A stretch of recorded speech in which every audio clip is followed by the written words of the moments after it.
De plusieurs manières, nous avons déjà expliqué cette écriture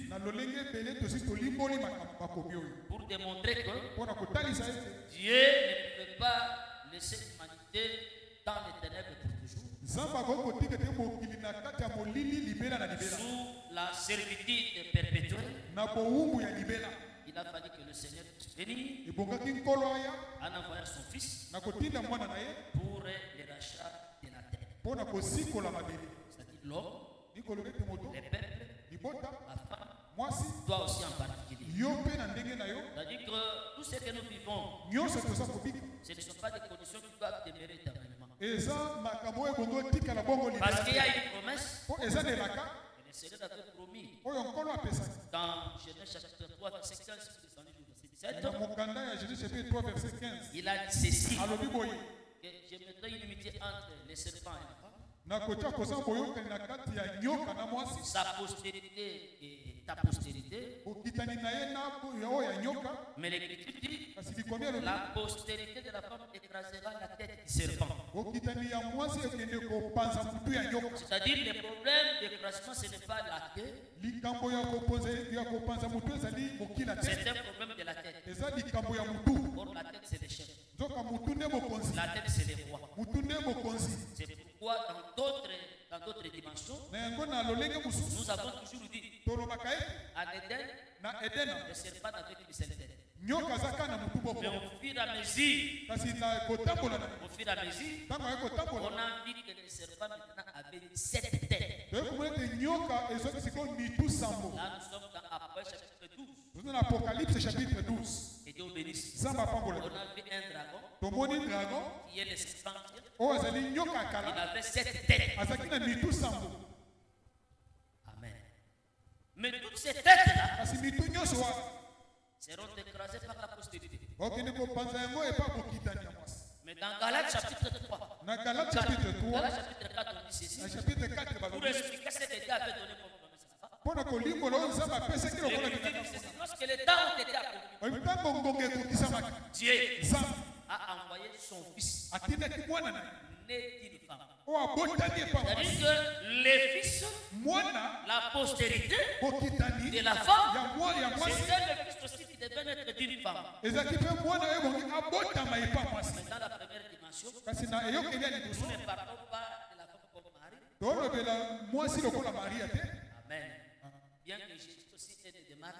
Parce que la femme dans la Bible parle de plusieurs manières. Je voudrais dire ceci. Parce que Marie aussi était l'image d'Israël. Comme un peuple de qui le Christ, comme le Fils, est ici. Là, je suis dans Romains chapitre 9. Quand on explique que c'est Israël qui a fait des cultes, c'est lui qui a fait des promesses, c'est lui qui a fait des alliances. Et de qui le Messie Christ est ici selon la chair. Parce que ces peuples-là aussi étaient portés comme une femme. Suivez-moi bien. Mais je vais dire encore que la femme aussi est l'image d'une alliance. Et cette alliance, quand Jésus est né, il est sous une alliance. Et quelle est cette alliance? C'est l'alliance selon la loi. L'alliance c'est pourquoi on dit le Fils Jésus est né sous la loi. C'est-à-dire la loi était une femme et lui était caché dans la loi. Il nous a franchi de toute la malédiction de la loi. Afin que la malédiction d'Abraham puisse avoir son accomplissement chez nous. Que Dieu vous bénisse. Que Dieu vous bénisse. Je ne vais pas aller là-bas. Mais notre problème est que la postérité de la femme devait venir pour écraser la terre. C'est-à-dire que dans les jardins, Dieu ne possède pas une seule tête. Oh! Le serpent n'a pas seulement la tête. Le serpent aussi a la queue. C'est pourquoi Apocalypse 12, l'Écriture dit que Et ceux qui entraînaient l'été des étoiles au ciel, ce n'est pas la terre, mais c'était la terre. Et si nous interrogeons la Bible, dans Ésaïe 9, on parle que la tête du roseau, c'est des magistrats. Et la quai, c'est des prophètes. Amen. Donc le Seigneur n'a pas affaire d'abord aux prophètes. Mais il a affaire d'abord à la tête. Même si nous voyons la bête, Antichrist, mais en réalité, Dieu n'a pas affaire avec la bête. Mais Dieu a affaire avec les diables lui-même. Parce qu'en réalité, la tête qui a amené le mal, c'est le diable lui-même.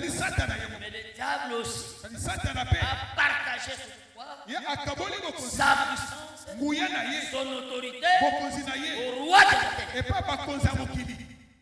Luc chapitre 4, verset 4. Il amène Jésus. Il haute montagne. Il lui fait voir le royaume de la terre. Il lui dit ceci. Si tu m'adores, je te donnerai le royaume du monde et les rois. Parce que cela m'a été donné. Et je la donne ou je les donne à qui je vais. Cela lui a été donné où? À partir de la chute de l'homme, on a dit au serpent, tu vas marcher sur ton ventre. Oh, marcher sur le ventre, c'est-à-dire c'est dominer. C'est-à-dire que quand le serpent marche, il doit laisser une trace sur la terre. Parce que tout serpent laisse une trace. Le vrai ou le faux. Mais ce qui est nécessaire, l'autre serpent ne marche pas sur la terre. L'autre serpent, il marche sur les rochers. Selon Proverbe chapitre 30, la trace du serpent sur les rochers. Mais le serpent, il s'attrace c'est sur la terre. Or, la terre c'est toute l'humanité. La terre c'est le monde. C'est pourquoi l'Écriture dit ceci, que le monde tout entier est sous la puissance du malin. Donald Trump est sous la puissance du malin. Pape Léon qui est là est sous la puissance du malin. Et Poutine en Russie est sous la puissance du malin. Mais c'est un pouvoir partagé. Même si ce n'est pas dans le même système, mais tous ils servent toujours un seul maître. Parce que le royaume de Babylone était différent des Médo-Perses. Le royaume de Médo-Perses était différent des Grèces. Les Grecs étaient différents des Romains. Tous ces systèmes-là, c'est le partage du pouvoir et de l'autorité du diable.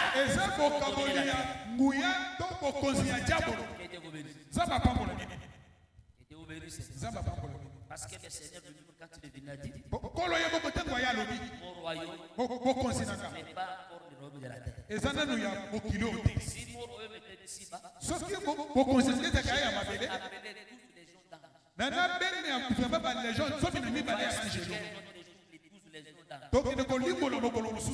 viendront combattre. Jusque-là, le Seigneur ne domine pas encore le monde. Mais les règnes du Seigneur est sur ceux qu'il a racheté. Les peuples qu'il a racheté, c'est une terre aussi qui a été tirée. Et cette terre-là, c'est l'Église. Toi aussi, tu es une terre. Voilà pourquoi tu portes la semence. La semence comme l'enseignement. Dans ta vie, le semer, c'est le Seigneur lui-même. Or, quand la terre porte la semence, ça change le visage. Ça change la manière. Et la terre qui porte la semence a la couleur verte. La couleur de l'émeraude. Et Dieu vous bénisse. Parce que on doit voir la couleur verte. Or la verdure qu'on manifeste, ce sont les œuvres justes des saints. les œuvres de la parole que nous accomplissons par cet enseignement que nous avons reçu.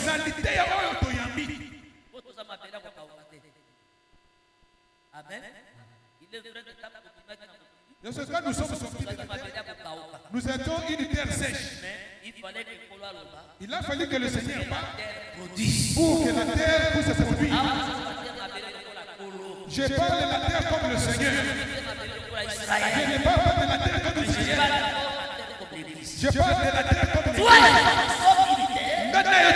Voilà pourquoi cette terre par contre, il y a un libérateur. Attention, toi,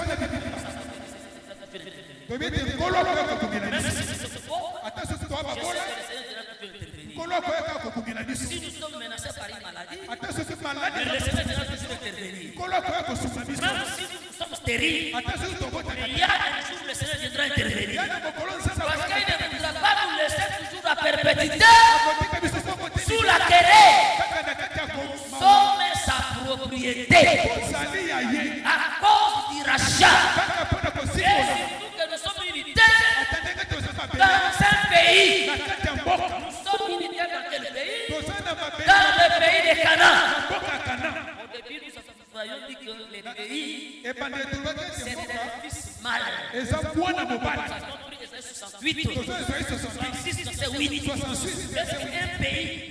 peut-il mettre dans un système.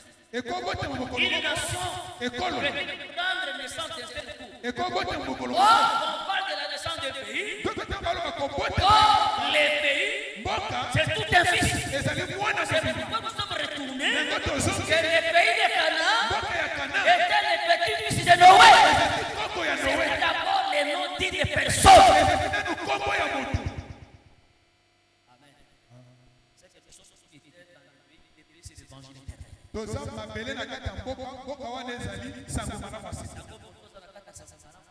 Quelqu'un qui est dans l'évangile éternel,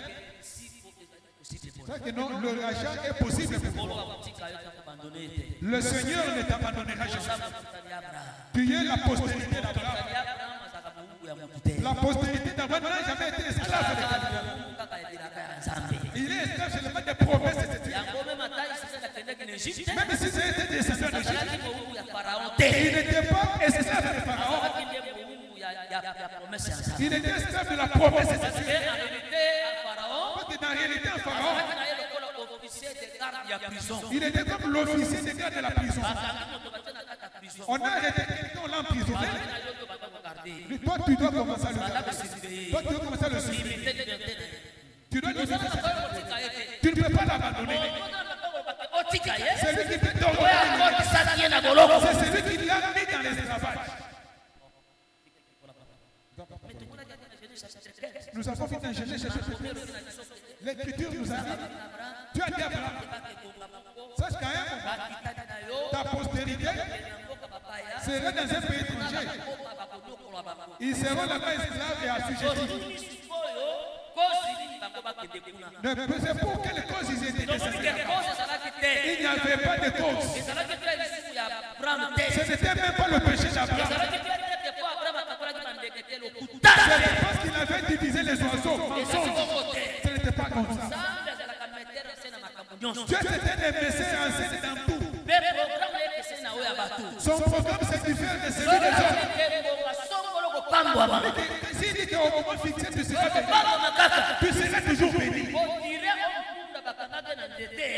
Certaines qu'on avait liées. Le jour où le Seigneur a dit que j'ai besoin, il a envoyé des disciples qu'ils aillent dans ce pays-là de Bethléem pour délier l'ânesse avec son anneau. Si le Seigneur décide, personne ne peut s'opposer. Personne ne peut pas s'opposer. La société ne s'opposera pas. Les injustices ne s'opposeront pas. Ils n'ont pas le si le Seigneur ordonne, accordonner, Père Bimawana. Et ça va s'accomplir ainsi. Est-ce que mon sang pour Kazawa dit que tu es pour la ça va pas pour ça va pour ton enseignement. Parce Que Dieu vous bénisse. Il a envoyé les disciples. Si on vous pose la question, dites les mettre Mokonzi, Anna Moposa. Ces gens-là, ils sont allés comme ça. Et moi je crois que quand le Seigneur est monté au-dessus, quand on a mis les mains au-dessus, quand on a, il a fallu qu'il puisse acclamer. Hosanna, Hosanna. Béni soit le fils de David. Oh, amen. Il y a une chose de l'éloque. Batu ba yakayo, batu ba bubisakayo. Même na kaka libota bokolokola batakola yo, akusikola yo. Kono se koki, kaka batu wana bakubisaka. Amen. Ba kameno kote. Ya solo azana nzambe. Amen. Mosato kwa azana. Amen. Même Joseph akamia na prison. Batia kuna utatega na bolo zana. Si Potiphar mutakangi. Mais Joseph atombwa. Quand Joseph est quand Pharaon, que tout le monde puisse s'agenouiller.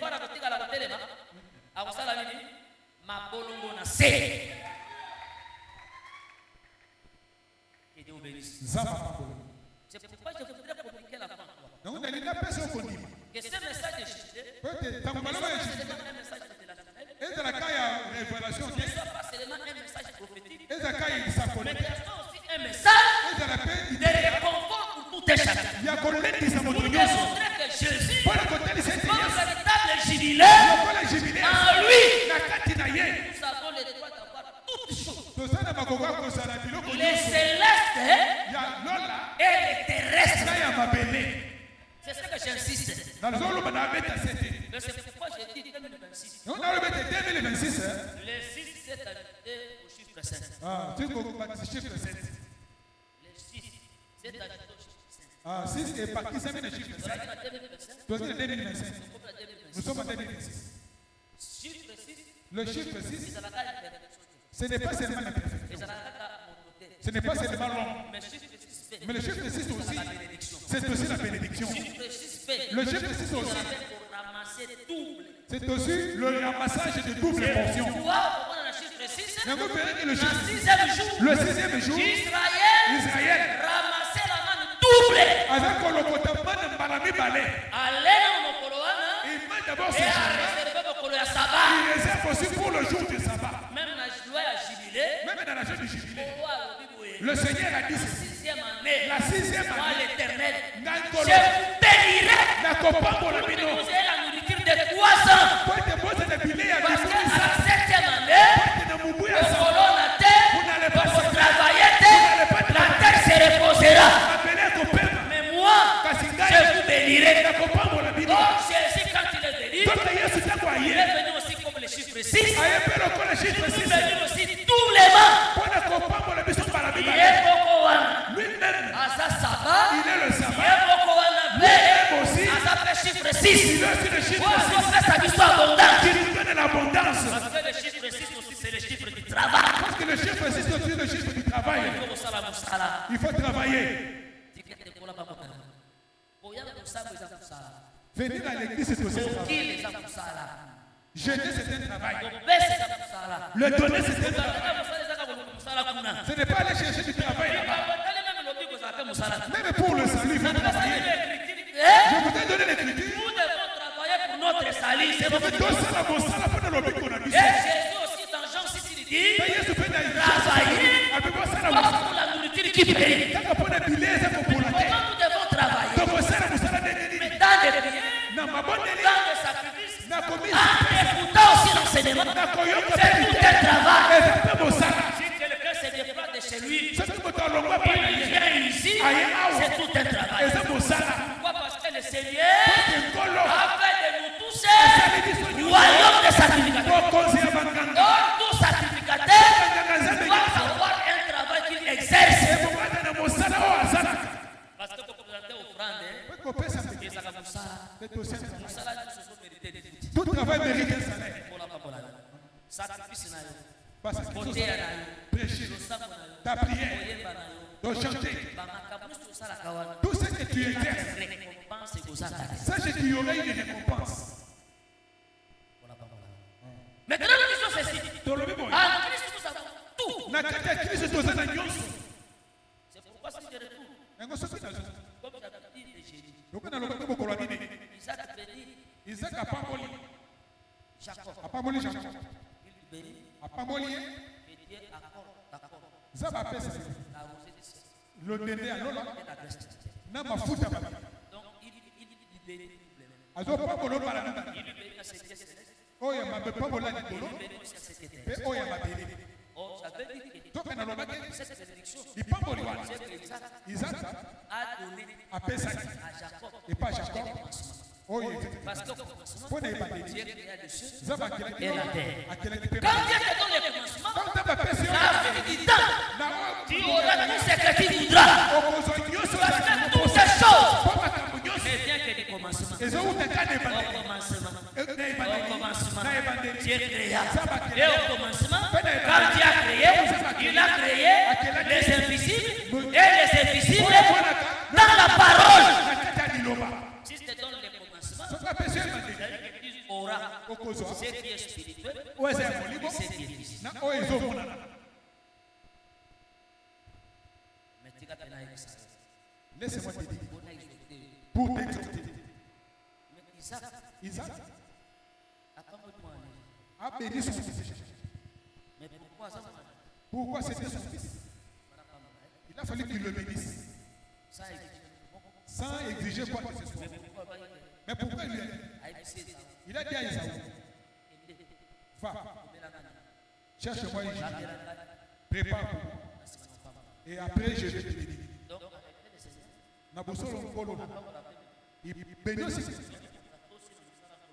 Si quelqu'un obéit à l'œuvre que Dieu l'a fait, il pouvait le bénir gratuitement. Amen. Pas aussi le société. Par rapport à l'obéissance à parole et à Tata. À partir du message. Quand je parle du message, ne crois pas le prophète Nazon. Amen. Tata. Le Père, le Seigneur, l'Évangile. Même si nous sommes aussi aujourd'hui comme des pères. Mais le Père, c'est Dieu le Dieu. Si quelqu'un obéit à la parole du Père, le Père va le bénir. Il ne va pas le bénir en dehors. Il a fait entrer Jacob dans la tente. Jacob est entré dans la tente. C'est dans la tente qu'il a béni. Na kati ya tente na pambola sima. Na toko ina za ko béni. Poni Isaac azokotisa Jacob na kati ya tente. Soko tanga na Bible. Isaac na tente ko. Bipayo bi pambola sasa. Oh alobela kango eza kino. Alors, et que Japhet puisse bénir à la tête de la tente de scène. C'est en réalité la bénédiction, mais c'est dans la tente de scène. Oh, qui est scène? C'est le premier. Amen. Or, nous disons, le véritable scène, c'est notre Seigneur Jésus. Parce que c'est lui qui est le premier-né de Dieu. C'est en lui que nous serons bénis. Isaac était entré dans la tente de Sèvres. C'est que Jacob aussi entre dans la tente de Sèvres. C'est que dans la tente de Sèvres, c'est là où il y avait la bénédiction. Oh, je te dis, la tente de Sèvres aujourd'hui, c'est l'enseignement, l'évangile que nous avons. C'est la tente de Sèvres. C'est là où nous recevons la bénédiction céleste et terrestre. En dehors de la tente de Sèvres, d'autres personnes peuvent être bénies avec les bénédictions terrestres. Mais ils n'auront pas de bénédictions célestes. Vous avez remarqué que les païens, ils se marient, ils achètent des pays. Ce n'est pas un problème. C'est limite pour nous. Mais c'est que nous avons doublement. Nous avons la possibilité d'avoir le ciel et la terre. Seulement la terre. Nous avons la double portion. Parce que nous sommes dans la tente de scène. Je disais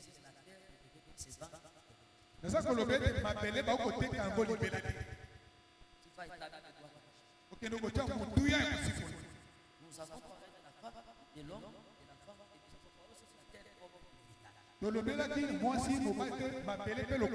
l'héritage. Là, nous étions dans Psaume chapitre 5, 15 verset 16.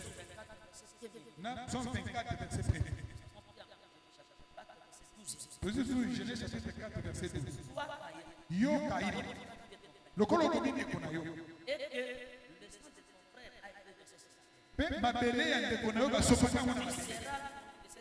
Oko, la qui la ma belle, ma belle, ouais, faut bon mon nom.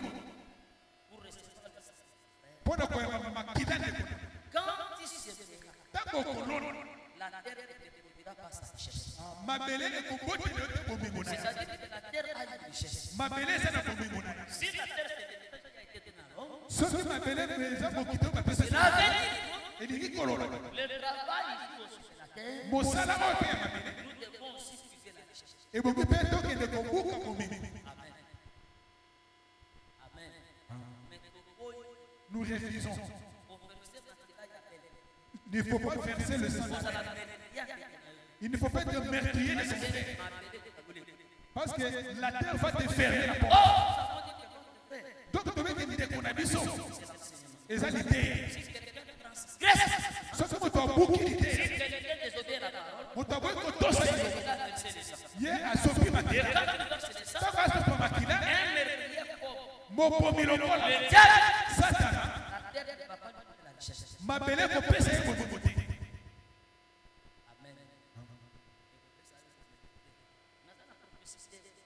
Je ne suis pas dans la prophétie. Kolozo bengana kaina musika na wana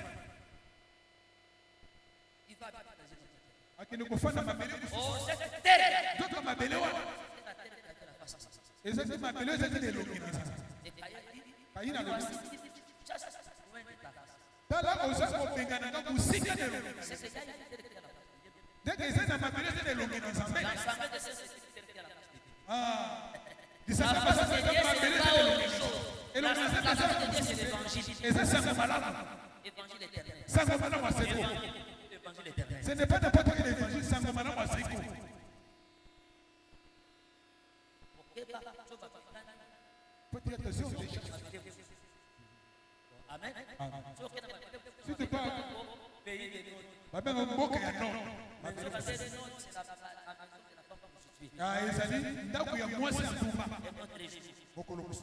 c'est ça va pas pour parce que notre il pouvait être du boulot et pourtant d'abord on dit que la fonction de la femme c'est une cause profonde. Ah oui, mais d'accord, il y a moi ça nous fait du boulot à mon zindo. Le côté qu'on a d'avoir quand il est parti,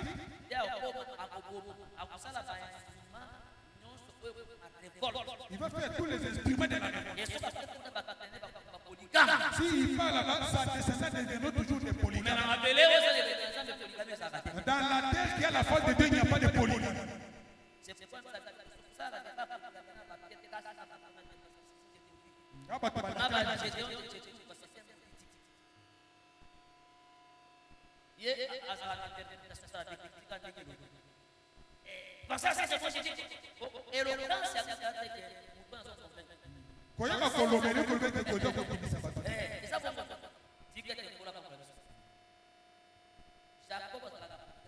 Jacob n'a jamais été Abraham n'a jamais été polygame.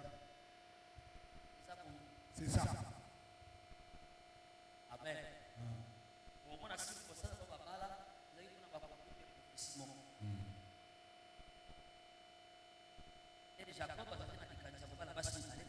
Jacob n'avait pas l'idée d'avoir deux femmes.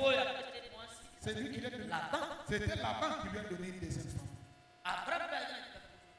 Abraham n'avait pas aussi l'intention d'avoir une deuxième femme. Celle qui lui a donné à Agar, c'était Sarah. Que Dieu vous bénisse. Que Dieu vous bénisse. Mais Jésus a fait ça au commencement et là, le 2 deviendront une seule chair.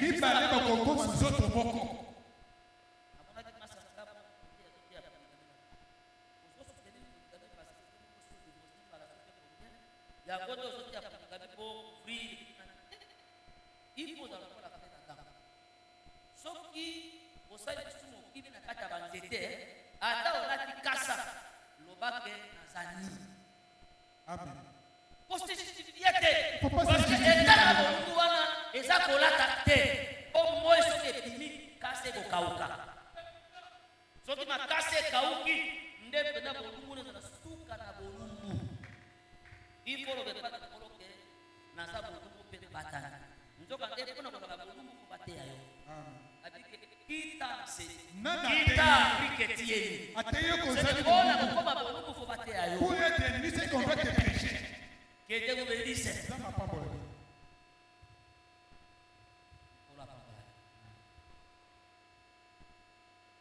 Maintenant, je suis en train de dire ceci. Le Seigneur, quand il vient, c'est lui qui vient pour t'approcher. Dans les jours du jubilé, la terre. C'est pourquoi j'ai dit ceci. La terre aussi comme l'héritage. Parce que de la terre, nous avons marché. Et si la terre, nous bâtissons une maison, sur la terre, nous devons vivre. C'est pourquoi j'avais dit que quelqu'un qui est affranchi qui croit à cet enseignement de ce frère. Donc,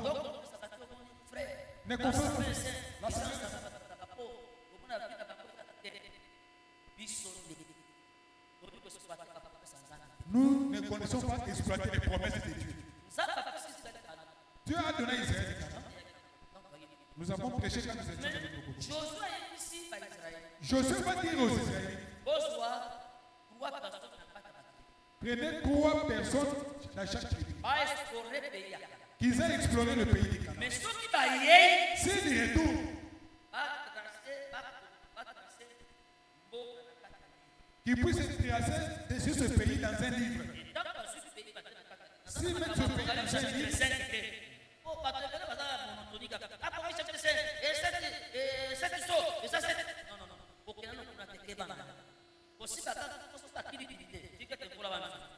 il est écrit peut donner plusieurs penses. il connaît comment il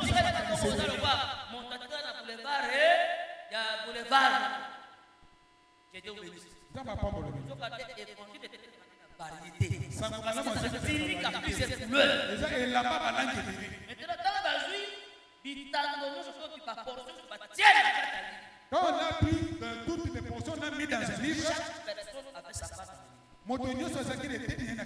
Donc, on a taille. Soki aza tribi aza. Soki aza tribi ata. C'est-à-dire qu'il y a pays. Il connaît na bango na ba fille pour ça kata problème na. Amen. Très bien. Qu'est-ce que je veux dire? Nalina lobani. Dieu nous a donné. Zamba pesi mais chacun kasi botonyo la parole il a ses promesses. Nali loba azana bilakana. Donc sa promesse n'est pas dans la livre. Tu n'auras pas de promesses en dehors du livre. Il faut que tu aies des promesses dans le livre. Oh, vous avez la carte à lire. Oh, dans le livre. Dieu, dans les pays. Il a tout. Il a tout. À chaque nuance. Dans les 7 évangiles. Il y a aussi la promesse. Des pays aussi. D'acheter aussi des parcelles. C'est promesse.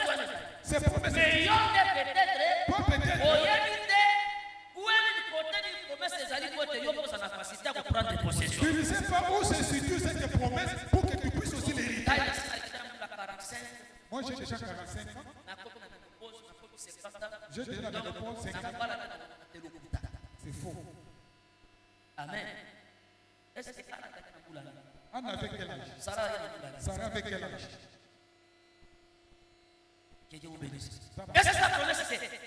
Est-ce que promesse na kata livre? C'est une promesse dans le livre. Bon, pour dire que na kata pays wana, dans ce pays-là, il n'y aura ni femme stérile. C'est une promesse.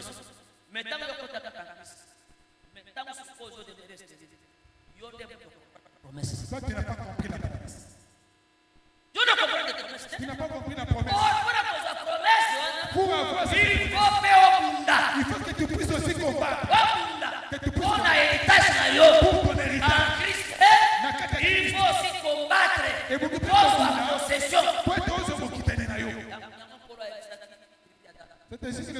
à la tribu de Gad. Jusqu'à quand vous serez négligents d'aller prendre l'héritage qui vous est destiné. Même ils sont des négligents. Ce sont des négligents. Vous savez que dans le système actuel des choses, il est vrai que ça passe à la programme dès qu'on Abraham avait croisé les que j'attende jusqu'à ce que les promesses de Dieu vont s'accomplir. Lis dans Genèse 17. Dans Genèse 17. Comment Abraham tourne le Seigneur? Est-ce que toi tu demandes aux choses. toi qui trouves ça normal, Au monde en bien. Il faut aller chez les médecins. Il y a un problème. Aucun médecin ne va le résoudre. Il faut que tu retournes et dans le livre, tes promesses existent. Si il regarde les livres, Ce qu'on te parce qu'aujourd'hui j'ai dit, Paul est là. le livre c'est une personne. Pourquoi ils allaient autour? Et ça bon mot. Moi je l'ai livre. Jésus pas à livre. Yesu fait ça. Esaïe 34, verset 16. Esaïe 35. Consultez le livre de l'Éternel. Ok, écoutez la boucle dans le polo. Et ota la carte. Regardez dans le livre, Mon copain Moussous. l'un ou l'autre. Et pour ça gratter. Parce que mon passage c'est un molimo dans ça. C'est lui qui a réuni. C'est parti à livre encore, livre beaucoup maintenant dans deux parties. Un livre mais qui a deux parties. Que Dieu bénisse. Ils sont l'ancienne, L'ancienne la nouvelle. et la nouvelle. Ancienne récolte, L'ancienne la récolte nouvelle récolte. et la nouvelle récolte. Nazawa, la loi et témoignage. Ça c'est le cantique de tous les chants, de tous les oiseaux du chant. Mais alors, non, l'un et l'autre aussi, et ça n'a pas ma promesse, ouais, ça lié à la vie spirituelle, mais ça ma promesse lié à la vie terrestre. Oh là là, que Dieu bénisse. Mais Jésus, on a balandié. Après, c'est votre promesse à vie éternelle. Il ne leur a pas donné des promesses. Ceux qui vont Dans ce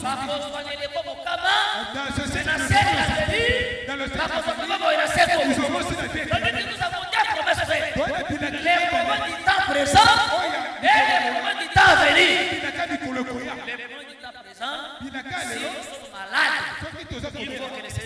Si nous sommes pauvres, c'est Dieu doit nous guérir. Si nous avons besoin de voyager, Dieu doit nous accorder ça.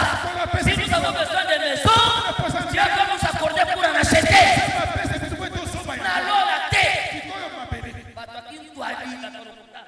Pesa kama bonza nayo baba mkau pesa mkau nayo kuna dika kesoko pesa mkau to matondo nayo ndena na likolo ndeba kokelo ndaka tana yo ndio sana papa kitu ngapata watoko na poto paso baba session ba pour biso solo na que sur la terre ici nous devons aussi malade ça c'est la cape Seigneur, ça m'a donné la vie de malade. Je sais la vie de malade. Oh, nous sommes là, Seigneur. Tu te la caripé. Ma parole va pas comme ça, ça ministre. Elle a fait mon coup élevé. Ça dit sous terre. Oh, il y a un ministre ça. Comment on a pas chômeur, non pas tout dans la barabara awa. Ndio bonde kwa mazaka, ndio kwa tanse na moni ya za propre za boni boye. Pour la parole de Dieu. Quand on souffre de la vie à l'occasion, sauf que mon père a pas de la pète ailleurs, donc au comme des questions qui n'aillent pas. Il faut prier, mon frère.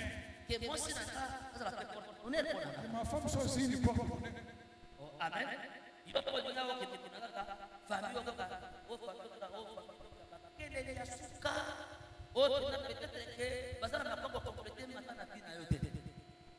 Amen.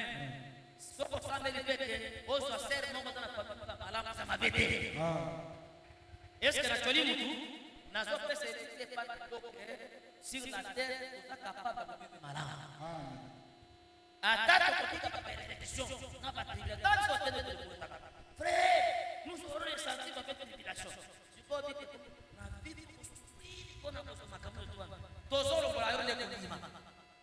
Amen. Souveraineté nzambe etali société nzambe yemo. Amen. Yo, ça n'a pas pensé positif. Papa aimé, ça n'a pas pensé positif. Osana musala wala bake moi pour ce n'avait pas déchet à la tête. Qu'est-ce que soit vos stade de news, ça n'a pas pensé positif. Mon temps de découragement c'est automoni boy, au commenter au parvenir vous les autres. Le banaye arrière moi ça.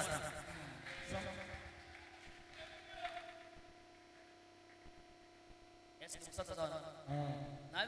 OK. Bana bala na happy. Bana ba ko sika de bana kombo. Atale no so free. Ndamba kana kwa kwa transparence na necessity. Obita bala bala bala ira kalite. Après on va dire c'est bon. Obita ça c'est bon. Après on va dire ndeba sasa. Après nana une qualité mboko basasa basasa ndeka maloko kombo wa mama daga tete na kombo za komplike na umemona kitu kama mara so kwa mama sana kana na pia batende bakanyana Abraham ngabo metaka aja atira bana kama na kata bibi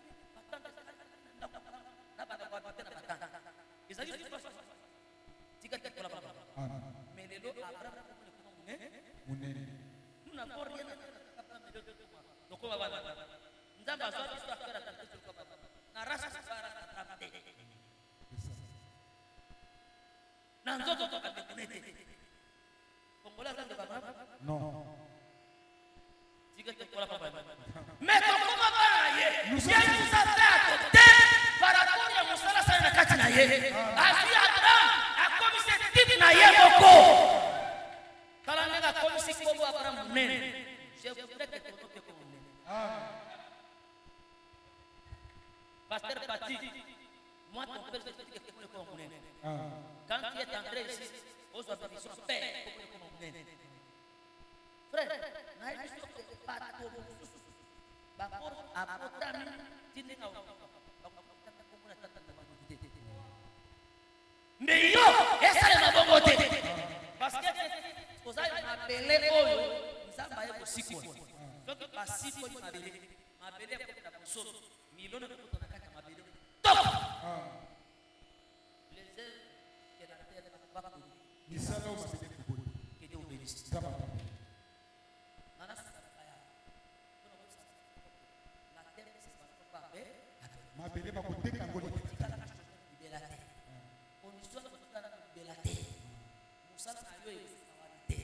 osali concours aux 8 yebaga ke malamususu nzamba to réserver surprise aussi si classe comme musala te ma belele tala bumu akusana ater abukango dibelale parce que le kola yo za nzanga oya yo entreprise kwa musala kizo aparte pe panza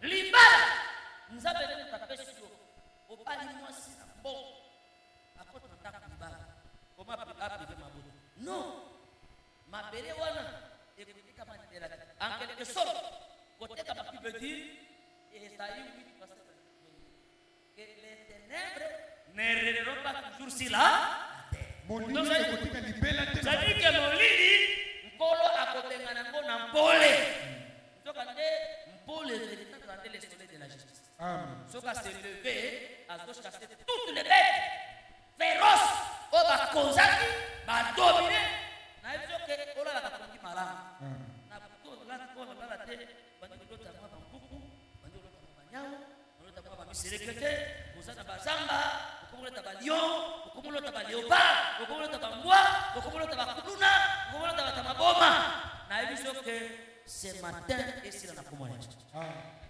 telema bisika tokusala Zambe o malamu mingi otita kikolo